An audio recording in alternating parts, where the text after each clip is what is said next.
Estudió periodismo, Pascual? Estudié en la Complutense, acabé en 91-92, que fue la primera guerra del Golfo, ¿no? Y entonces me tocó cubrir el becario que había, se fue a cubrir el tema de la guerra y yo me quedé como jefe de sección de sucesos de cierre, que es una sección en la que se aprende mucho, la sección de sucesos. Definitivamente los sucesos marcan el periodismo, aunque hay otras cosas que no son en sí los sucesos, sino los que se puede leer, lo que se puede leer a partir de los sucesos. De lo que se puede leer desde los sucesos vamos a estar conversando hoy con Pascual Serrano. Pascual es periodista español, ensayista, escritor. Tiene un montón de libros publicados en los que se puede sentir la angustia, la preocupación y el propósito de desentrañar esa madeja a veces impenetrable que son los medios de comunicación. Bienvenido. ¿Qué tal, Karen? Qué bueno que esté con nosotros en La Pupila. Se lo digo de verdad con mucha honestidad porque en las universidades, por ejemplo, aquí en Cuba, los estudiantes de periodismo también lo conocemos a usted, consultamos su obra y siempre nos ilumina y qué bueno poder traer eso a La Pupila. Yo quisiera que arrancáramos esta conversación, Pascual, sobre el material que veíamos anteriormente. Se llama así El periodista camarero. ¿Eso es algo raro? ¿Ver ese tipo de situaciones es algo raro o es más habitual de lo que quisiéramos? No, es muy habitual. Es más, yo empiezo a hacer memoria de compañeros míos de promoción o incluso posteriores. Por cierto, yo tengo una sobrina que acabó periodismo hace 3 años y trabaja de camarera. O sea, fíjate hasta qué punto el ejemplo es tan real, ¿no? Porque además yo creo que son 2 problemas. Por un lado, la precarización o el desempleo que hay en esta profesión, ¿no? En la profesión de periodista. Y por otro, que no existe una demanda, la estructura económica, en la economía de mercado con el periodismo, es que nadie está dispuesto a pagar por las noticias, por la información. Quiero decir que la mayoría de las profesiones lo que ocurre es que te explotan y alguien se hace rico por tu trabajo.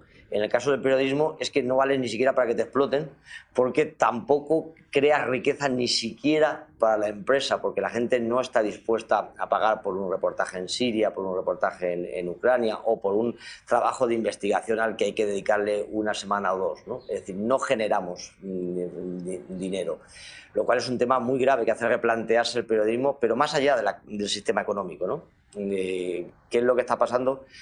O cómo conseguimos, ¿no?, que el periodismo se financie de alguna manera, ¿no? Porque la gente no está dispuesta a pagar por eso. Sin embargo, al periodismo sí se le dan determinados usos en los medios de comunicación, aunque en ese sentido que usted lo ve no es rentable, digamos, claro, en la idea más conocida de la palabra, sí es una herramienta importante cuando tiene que ver con la dominación, cuando tiene la información, es una herramienta, usted lo ha dicho, cómo los medios controlan la desinformación en función también de controlar. En este mismo sentido, hablando de lo que usted ha escrito, tiene que ver con que ha marcado que en España no hay censura porque los periodistas que deben ser censurados están todos sin empleo. ¿Eso no es una exageración de su parte? Hay muchas razones o muchos modos de la existencia de la censura, ¿no? Es decir, uno, que es cuando esos periodistas que te dicen no, yo estoy en el periódico y a mí nunca me han censurado, me han impedido nada, ¿no? Claro, habría que saber por qué estás tú y no están otros, ¿no? Evidentemente, o sea, quizás tú estás precisamente porque nunca hace falta censurarte algo, ¿verdad? Eso por un lado. Por otro, existen muchos mecanismos de censura en el que, aunque en determinados lugares o en determinados medios se pueda decir la verdad, al final el ciudadano no termina sabiendo la verdad porque existe una cosa que a mí me preocupa mucho y que he defendido en otros países, que es actuar contra la mentira, ¿no? Es decir, existe una impunidad para mentir. Entonces, si por censura uno entiende que determinados poderes impiden que una verdad se difunda, existe otro mecanismo de censura en la economía capitalista, que es permitir que la mentira también se difunda. ¿Eso qué quiere decir? El ciudadano no sabe diferenciar la verdad de la mentira. Si no sabe diferenciar la verdad de la mentira, o incluso la mentira sepulta la verdad, porque hay muchos medios que mienten, al final uno no puede, el ciudadano no sabe diferenciar el hecho real del hecho mentiroso. Bueno, pues eso es la censura, al fin y al cabo. Tapar una verdad con mentira es otro mecanismo de ocultarla. Pero aún existe mucho más. Tener mucho ruido, mucha interferencia, muchos modos de entretener, de despistar o de desviar la atención es un mecanismo de mentira.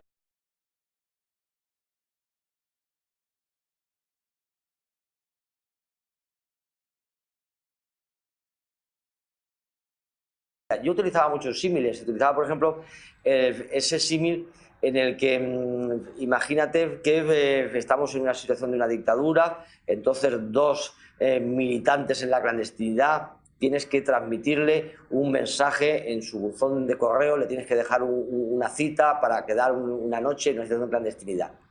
La dictadura, ¿qué es lo que haría? Te interceptaría cuando le vas a dejar a tu compañero el mensaje cifrado en el buzón, ¿no? Impediría que se lo dejaras.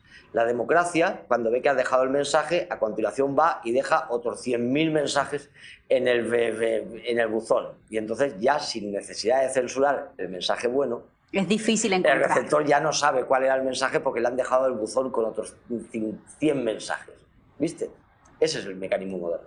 Ese es el mecanismo moderno. También es importante en esta ecuación el tema de los anunciantes, de los dueños, que no son los mismos, y uno podría pensar entonces que cabe la diversidad de enfoques. ¿Eso pasa o no pasa? Y si no pasa, ¿por qué no pasa? Mira, hay una frase en Alicia en el País de las Maravillas en que el conejo dice, cuando tengas dudas tú pregunta quién es el que paga, ¿no? Efectivamente, es muy importante saber quién es el que paga. Cuando la gente me dice, bueno, entonces ¿de qué medios me fío? ¿De qué medios de confianza? Entonces uno dice, yo no te voy a decir de cuál debes de fiar o cuál no, en principio. Lo que sí que te digo es que estás obligado a saber quién es el dueño del medio y cómo se financia antes de poder nutrirte de esas informaciones, ¿no? Los mecanismos son múltiples y aún así yo creo que la crisis de la prensa ha creado una esperanza, que luego si quieres comentamos, ¿no? Es decir, el mecanismo de control puede ser, primero, los dueños, es decir, los grandes accionistas, ¿no? Segundo, alguien que no es los dueños en teoría, pero que sí que lo son en la práctica, que es un tema que no se suele hablar normalmente. Si uno mira los accionistas de las grandes empresas españolas, ve que muchos de ellos, los bancos no son dueños. Pero si sigues mirando te das cuenta de que a la mayoría de ellos a los bancos se les debe dinero.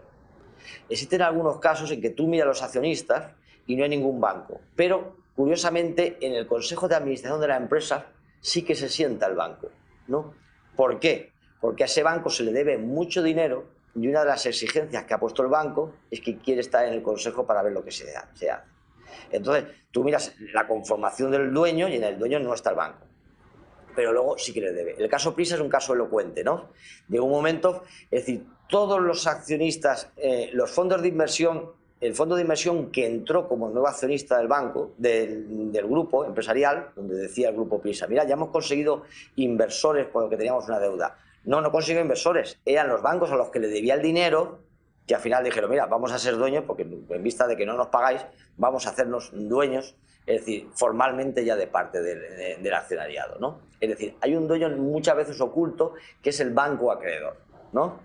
Y luego, el siguiente, evidentemente, sería los anunciantes, es decir, grandes empresas de cualquier índole, ¿no? Es decir, si Repsol es un anunciante, si Iberdrola es un anunciante o Telefónica es un anunciante, evidentemente es un lobby de poder importante, ¿no? Es decir, a una de estas grandes empresas se le caen unos anuncios de Repsol y le ha bajado mucho la facturación. Es decir, no es verdad ese mantra que se dice, los dueños son los ciudadanos en la medida en que compran un periódico o ven una televisión, porque consiguen la audiencia, y en la medida en que tiene más audiencia, pues entonces evidentemente se sanea económicamente. No es verdad, los ciudadanos no pagan con su dinero la televisión que ven y no pagan con su dinero el periódico, tampoco el periódico que compran, lo pagan los anunciantes o las empresas o los bancos que aceptan las deudas. Y en este mismo sentido, ¿qué relación entonces, para entender mejor toda esta madeja, qué relación hay entonces entre esa propiedad de los medios y la agenda económica, la agenda social, la agenda política que representen o a la que decidan darle espacio, darle cabida? Hablando ya de los contenidos. Claro, hay primero un marco general, es decir, estos son grandes empresas que se mueven en una economía de mercado en la que les interesan políticas privatizadoras por parte de los estados, es decir, no quieren evidentemente, es decir, si tenemos una empresa de hidrocarburos, una empresa telefónica o una empresa hidroeléctrica, evidentemente cualquier posición editorial, informativa o reportaje que haga apología de que el Estado intervenga de alguna manera en elementos clave de la economía, no va a ser bien recibido. Como puede ser de las telecomunicaciones, o como pueda ser de la electricidad, o como pueda ser de la telefonía, o como pueda ser del medio ambiente, o cualquiera de las tantas temáticas. No va a aparecer, ¿no?, a nivel internacional. Es decir, si los indígenas mapuches están denunciando que Endesa está destruyendo su paraje natural en Chile, ¿no?, es decir, malamente se va a poder salir eso en la prensa española si Endesa es un anunciante, ¿verdad? Si Telefónica era dueña de parte del sistema de comunicaciones en Venezuela, pues evidentemente cuando el gobierno venezolano nacionaliza comprando, porque eso lo compró libremente en bolsa, compra la telefonía para hacerla pública, pues evidentemente tendrá toda la agresividad por parte de esos medios.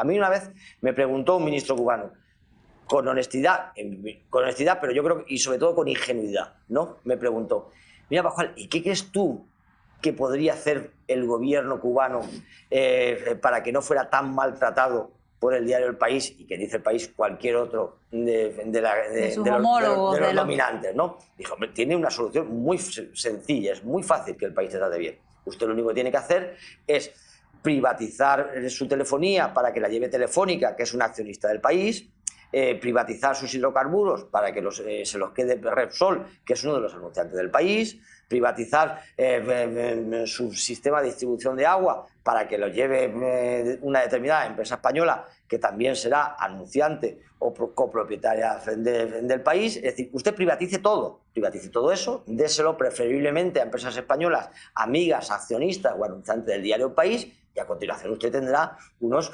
loables editoriales en El País, como los tuvo en el 2000 Argentina. Claro que ocurrió que Argentina se hundió, ¿no?, y cayó en una situación económica catastrófica.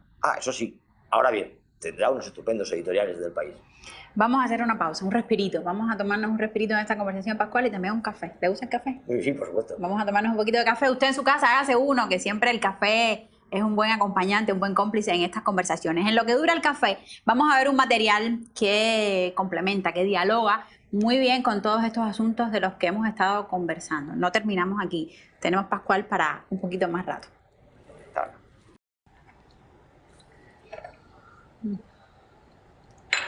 Café es divino. Decía Matique el café. Matique escribió, siempre aquí decimos, Matique escribió de todo lo humano y lo divino, nada le fue ajeno. Decía del café que el café ilumina las profundidades interiores y las envía en fogosos y preciosos conceptos a los labios. Qué cosa tan linda, ¿no? Poesía desde el café. El café que acompaña las ideas inteligentes en un lugar como este donde estamos, la Casa de la Poesía, en su nueva sede del Liceo Artístico y Literario de La Habana. Un café literario aquí que está, como usted ve, divino, maravilloso. De esos lugares que uno descubre cuando camina por La Habana. Pascual, seguimos conversando.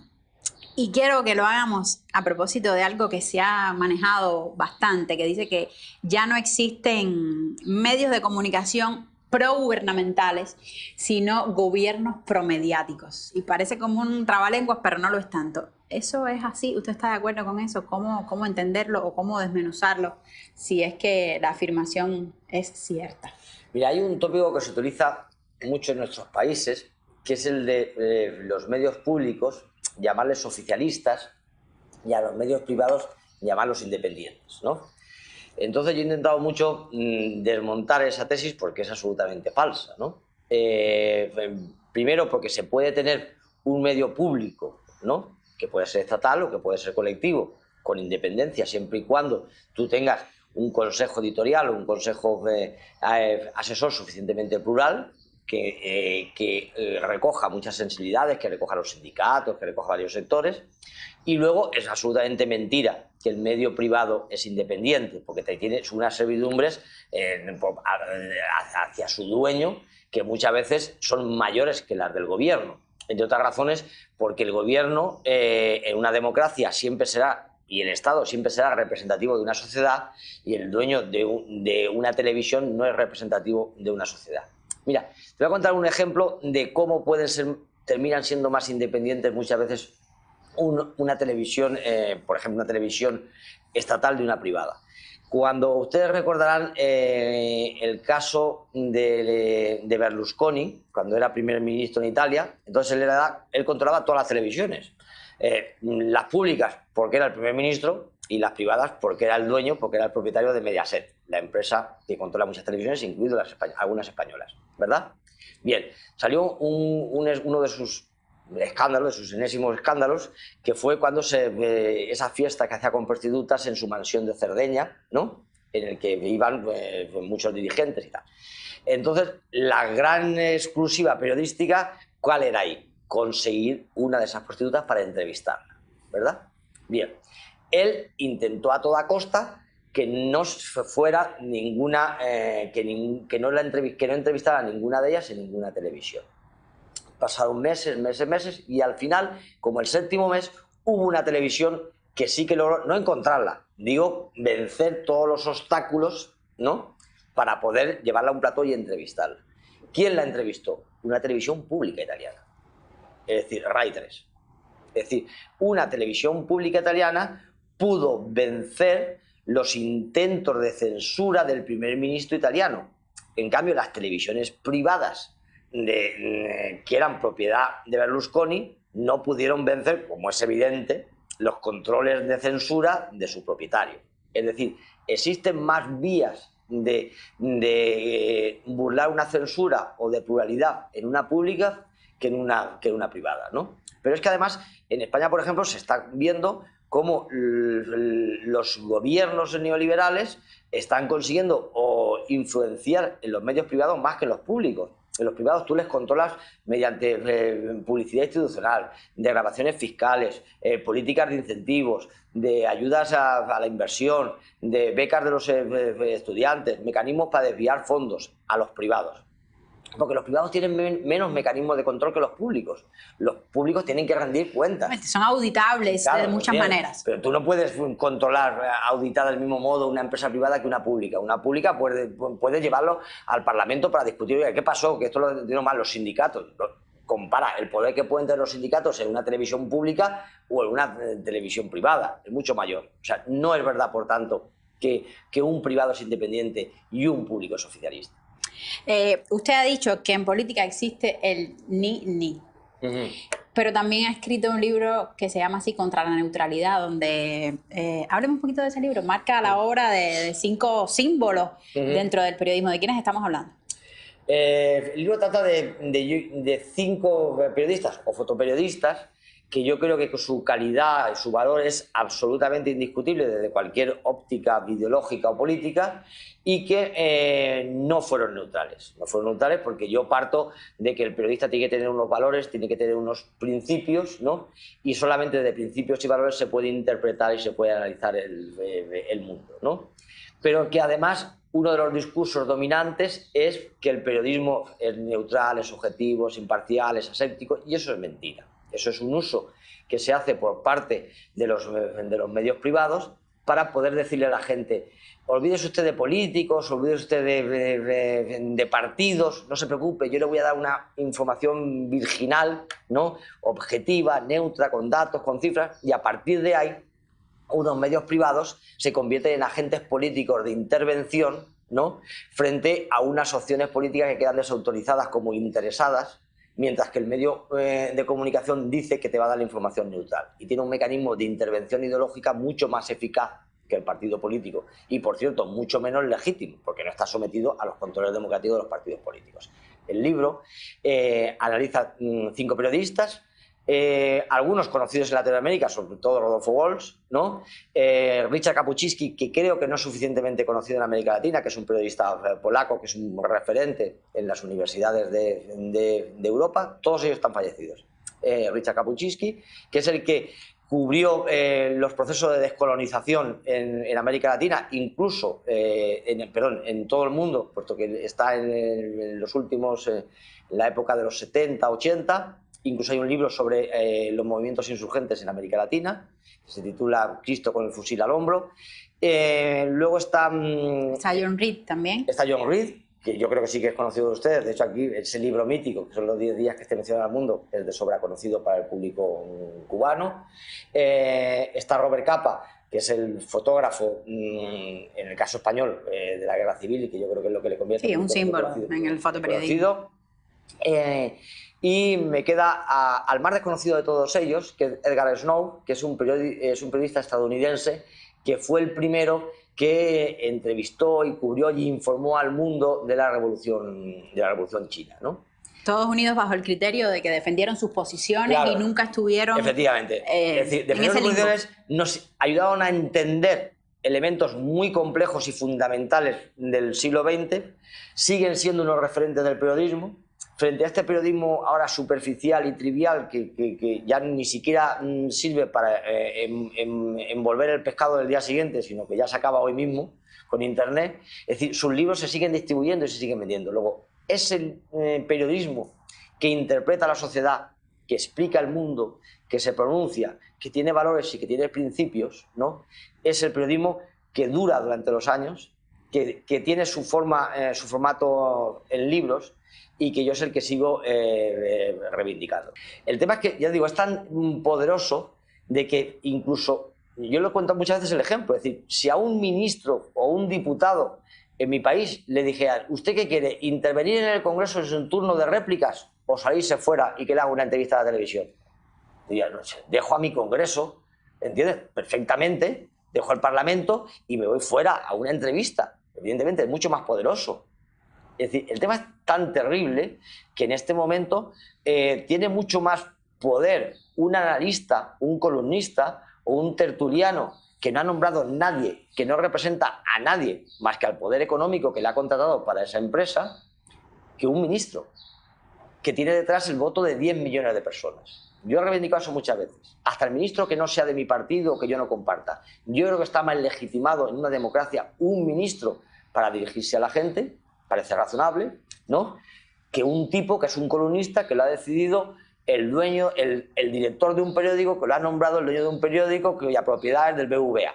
Y que ya sabemos todo lo que tiene detrás. Es decir, este no representa a nadie. El ministro, aunque sea del Partido Popular, fíjate lo que te digo, yo creo que está más legitimado, ¿verdad?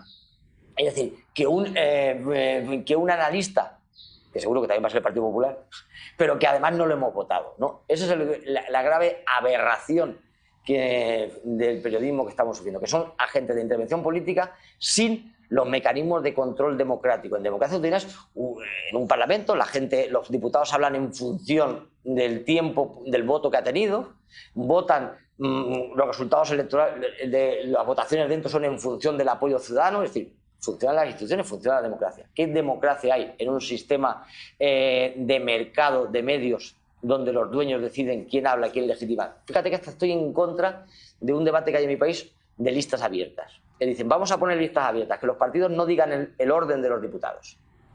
Si pusieran listas abiertas para que los ciudadanos decidiesen a qué político ponen una cruz, ¿no? Yo estoy convencido de que ganarían los políticos que previamente los medios de comunicación hayan paseado por los platós y le hayan dado su espacio. Los periódicos pueden ridiculizar, o las televisiones pueden ridiculizar perfectamente a un político sacando sus errores, cuando se traba la lengua en una intervención, cuando lleva la corbata torcida, Y en cambio pueden poner estupendamente al que les interese. Y al final acabaríamos votando los que ellos quisieran. Usted nos ha enseñado también un poquito a pensar en cómo no pensar lo que los medios quieren que pensemos, ¿no? Tener un poco una mirada crítica sobre eso. Ha marcado también mucho los desafíos y las oportunidades que representa para la comunicación Internet, pero también ha advertido que no podemos olvidar que el hambre, que la opresión, que la injusticia tienen lugar en el espacio no virtual, tienen lugar en la realidad. Después que hemos hablado de los medios, de esos animales, pulpos, este recordatorio, esta aclaración de que es en el mundo real donde se dirimen los grandes temas de la humanidad, ¿por qué no nos podemos olvidar de eso? Yo creo que el tema de las redes y de Internet merece analizar bien sus dos vertientes, ¿no? Es decir, la eficacia y lo que tiene de utilidad y los peligros que también suceden. Quiero decir, no debemos caer en la sensación de que todo lo vamos a hacer por Internet. Yo siempre ponía el ejemplo ese de que cuántos hay en nuestro país, ¿no?, que están con su cafetito delante de Internet firmando manifiestos y haciendo la revolución con su café o su ron y firmando manifiestos en Internet. Eso es absurdo. Es decir, esas campañas, por ejemplo, de recogidas de firmas, ¿no? Vamos a recoger firmas para que dimita a Trump. No, el señor Donald Trump no se levanta por la mañana y mira a ver cuántas firmas hay en Internet para ver si dimite. Es evidente que es una falsa militancia, es un falso activismo. Está ahí diciendo una recogida de firmas para que dimita al concejal, para que el ayuntamiento de no sé dónde quiten esa plaza. Y al lado hay otras firmas para que la haga más grande, ¿no? Y mientras tanto, el portal con anuncios de publicidad donde están alojadas las dos campañas de firmas. Es absurdo, eso es absurdo, no tiene sentido, ¿no? Es decir, es una trampa de un falso activismo. Pero también hay que reconocer, ojo, que es una herramienta que ha ayudado de algún modo a terminar con ese oligopolio de medios que había, que eran 4 medios de los que nos informábamos, y ahora ya no es así. O sea, ahora un movimiento a través de las redes sociales puede disparar la lectura de un artículo que de otro modo se hubiera quedado pequeñito. Es decir, un artículo en un medio de comunicación grande que se tenía en un sitio pequeño o relativamente escondido puede acabar siendo más leído que el periódico nos quiso colocar en la portada. Luego, alguna capacidad de intervención tenemos sobre lo que se lee. Ahora, en las páginas web, podemos decir que de alguna manera podemos jugar en la misma división el periódico grande con su artículo en la web y nosotros con el nuestro en la web.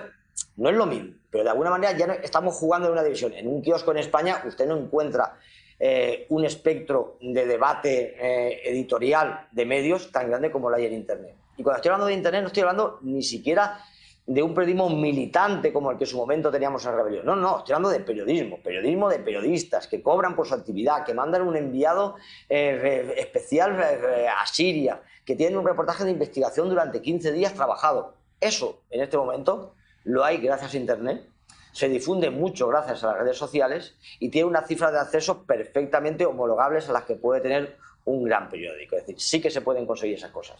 Ahora bien, tenemos que trabajar para decirle a la gente que no conviertan Internet en un mecanismo para la banalidad, para exponer su vida íntima, para el cotilleo, para lo anecdótico, para lo divertido, para lo frívolo. No, los mismos nosotros que propugnamos una cultura, una información y una vida social rica, profunda, elaborada, crítica y luchadora por un mundo mejor, tenemos que intentar que Internet también se convierta en algo similar y no se convierta en el sitio donde uno pone las fotos de la comunión de su hijo, las de donde estuvo en la playa, en la fiesta que estuvo anoche o frivolidades o tonterías, que es lo que suele suceder, ¿no? Es decir, yo creo que hay que darle contenido a esas redes. Entonces, advertir